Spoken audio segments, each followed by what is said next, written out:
Hey docs, we're going to talk about a really important topic today, and it's creating evangelistic patients. Now I'm going to tell you, you can have evangelistic patients whether you're there or not if you learn some things from this really quick video, but it's going to be packed with information.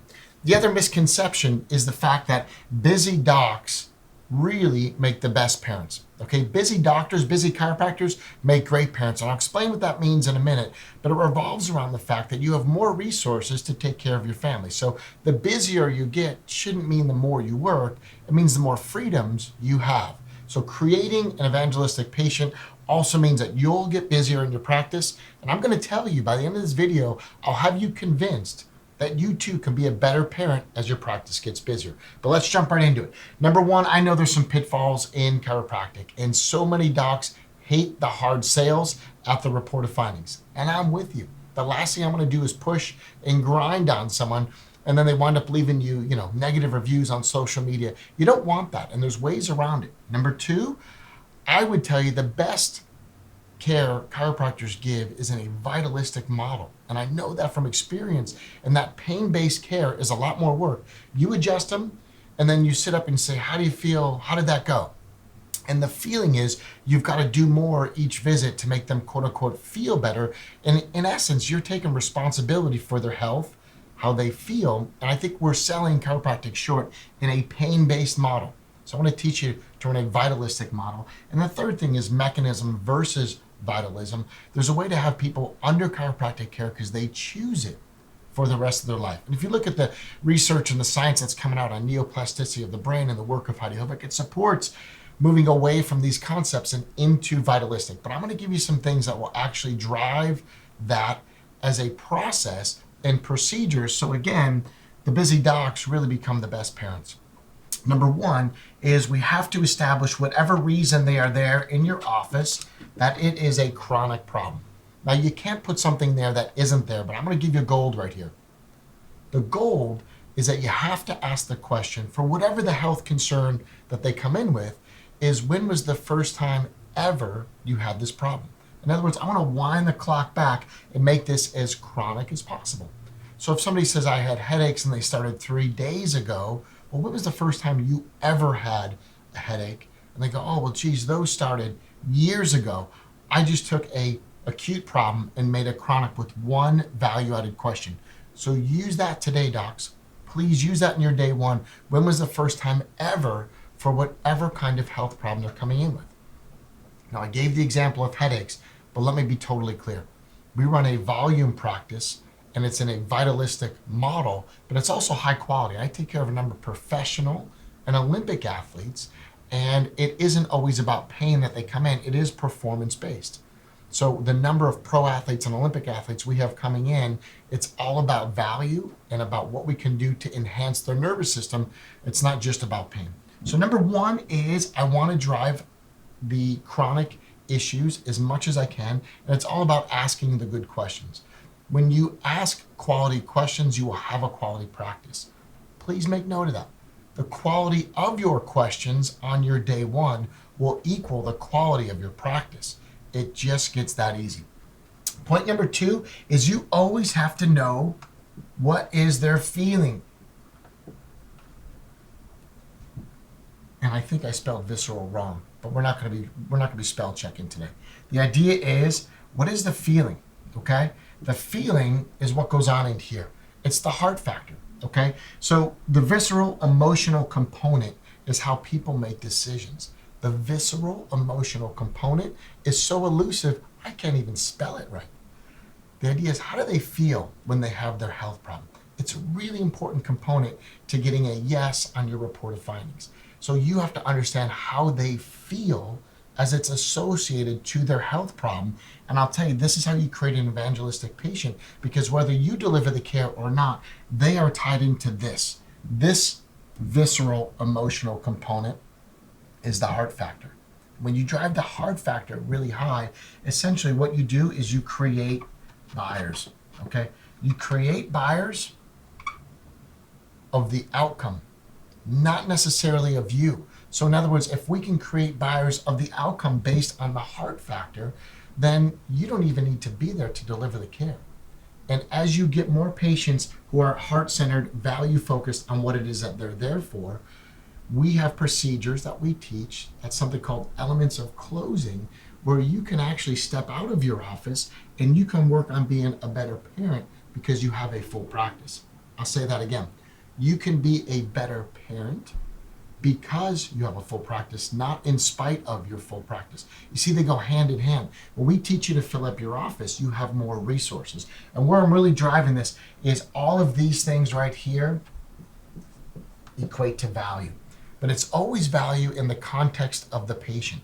Find out how they feel when they have their health issue. For my pro athletes, it's performance-based. For some of my patients, it is pain-based. But we run a model where we move patients out of pain, and then eventually they become known as practice members. And then even beyond that, they become vitalists. So it's not just a mechanistic practice. There are vitalistic labels that we give our patients as they get healthier through the process.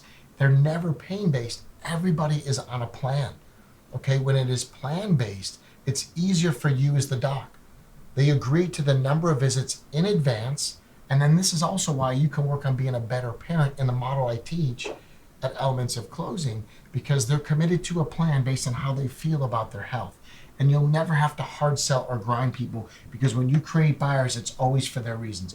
When you create enough value on your day one, you simply need to ask them how they feel when they have these health problems. It sounds small, but it really drives value. When you also ask them how long it's been there, you're driving value. How long, we attach it to an emotion. The visceral emotional component drives huge value in the process, which is why what I teach is a 12-minute report of findings. It's not group reports until 9 o'clock at night, but that would contradict you being a great parent. I just took my son Luke surfing in Portugal because that's his passion.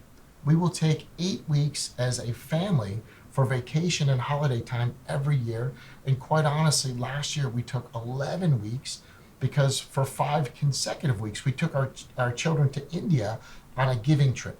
We went to India and we gave away school uniforms that my kids earned through a project and a company called Nalu, where they sell cool surf swag throughout the year. We took our kids to India, gave school uniforms, which was shelter, which was food, and the education. And I want my children to experience the world. When you have an evangelistic patient, you focused on value, and it's what is important to them. What is their visceral emotional component? When you can give them more of what they want, you'll have more of what you want. And to me, my highest value is time with my children. So yes, I took my son Luke surfing in Portugal, some big waves last week after he and I both spoke in Spain, because he talked about that company Nalu. And then we took our children and did this giving trip last year. It's something we're going to perpetuate every year. So as the summer approaches, my evangelists will get their results whether I'm here or not. Look, if you want these systems where focus is on a heart-centered message and you're not pushing and selling, join us for Elements of Closing. It is a day 1 and a day 2 process. We call it a fat day 1 because it's fat in value because of these things. And then when we find out their visceral emotional feelings, we can plug that into our report of findings, which is why it is a skinny report of findings. It's skinny on time. So a fat day 1 in value leads to a skinny day 2. We've clocked it. It is a 12-minute report of findings where everybody commits to a plan. They're not pain-based. So we sell them a plan, and that's how I have free time out of my office. Look, I live it, and I'm sharing it with chiropractors on 3 different continents. We're coming to Australia in December. We've already been to Europe twice. We're coming again. And we'll be throughout the U.S. If you want to have the summer of your dreams every summer, join us at Elements of Closing. It's the first step in getting to the heart of why your patients will say yes to your care, and it will absolutely be on your terms. And while we'll have evangelistic patients, I'm honestly making chiropractors better parents. That's something I'm super proud of, and that's what we want to perpetuate in this profession, is balance and freedom for you when you have everything in alignment. Cheers, everybody. We'll be doing some more follow-up stuff on the giving trip in India, as well as how to get more chiropractic kids involved with what we're doing with Nalo, because it is just that good. But first thing is, let's get your bucket tight. Day 1, day 2. When you have a busy practice, I can show you how to have more fun with your family, but let's take care of business first. I'll see you at Elements of Closing. Cheers. You are, and I even asked you this, so you can't deny it. I ask you, you're the best businessman in our profession. I mean, not only from a marketing standpoint, but you know how to sell chiropractic, and sell shouldn't be a bad word for you, because if they're not buying from you, they're dying. So it's basically the bottom line. They're not buying, they're dying. Yeah, that's a good one. I like it. Yeah. I give you credit for that. You just said that. Steal it from you? Like to talk. But it's true, right? It's like Right. If they don't decide to do it, then there's a bigger problem going on there. They're either going to go to an MD, or and in my opinion, I mean, this is a perfect example, or they're going to go to a chiropractor that sucks. That's right. And which is why we do care plans. Right. I on the way here today, I was talking to the cab driver, Abdul, and I told him I was a chiropractor, because that's all I ever talk about. I don't know anything else, okay? I traveled with you. I love how you travel. Yeah. It's pure comedy. And it was like, he goes, you're not one of those chiropractors that, you see you on the first visit, and then after that, it's some lady hooking you up to machines. I go, no, it's... People want the real thing, right? They want you. I mean, and the thing is, we've set it up in my office so that, I can transition to my brother or the other doctors in the office. They understand that. Because like you and I can't be there all the time. Right. I mean, I'm here right now. I missed Thursday. So it's good to learn to delegate a lot of the things that we do, especially stuff that I'm horrible at, which happens to be managing and micromanaging. I mean, I don't know if you're good at that kind of stuff. I mean, I know you're great at the business aspects of it, and the marketing. And I asked you that. Name one person in the profession that's better, and you couldn't think of anybody. That's not because you think yourself so high. It's just you couldn't bullshit me on that one, right. Because you do it, you know it.